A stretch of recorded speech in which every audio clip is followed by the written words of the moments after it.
Ko te whānga nui kia tino hua ai ngā wahine I roto I tēnei kēmu. Kia hua ai ngā kōtiro anō hoki. He kēmu tēnei mo te katoa. I hara noa I te kēmu mō ngā tāne kia.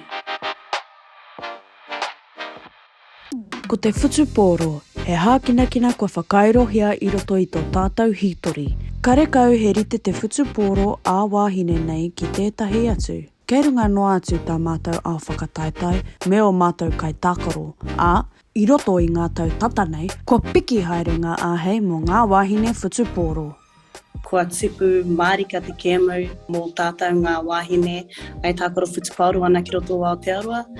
E kite ana tērā I roto I te kēmu tokowhitu, ara o tātou wahine, I ke panuku I toa I ngā taumā heke tēnei tau. Tuatu I tērā, hei tērā tau ka tīmata te whakataetai hau, a Super Rugby Aupiki. E kite anō hoki te nama o ngā kōtiro, ngā kōhine, e tākaro whutupōro ana I o rātou karapu me o rātou kura. I still think there's a long way to go for equality in men's and women's sport, but I do think that there are positive steps being taken. I te tau 20 mātahi, I tākaro tuatahi te kapa raupango ki tētahi atu kapa ā-ao. I te maramakua pahure I tākaro hea e rātou I tō rātou tehi ko tahirau. He tutukitanga tērā, hei hoki ngā mahara mā rātou ki ngā whakarerenga kua hangaia e rātou I ngā tau toru te kau kua pahure.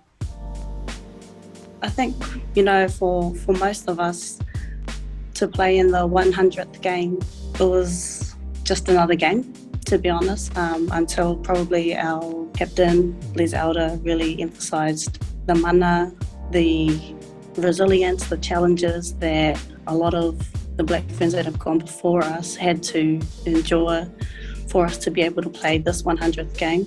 Previous Black Ferns have talked to us about having to save up to pay for their own flights overseas to go to World Cup tournaments and, having to sacrifice time away from whānaus or, leaving employment to pursue this as a dream. And now we get to reap those rewards and really bask in the glory of the mana and the legacy that they've left. It's quite a really special thing to be a part of that moment in history.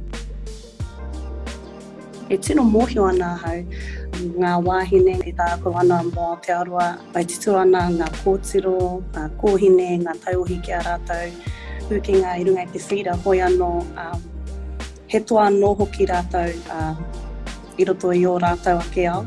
Ētahi o ngā wāhine, roto I tēnei tīma, he kaiako, he nehi, nō reira.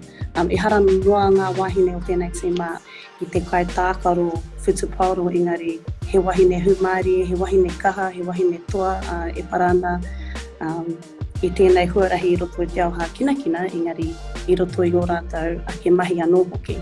Yeah, that's what I'm really proud of, really, of ōku hoa tākaro.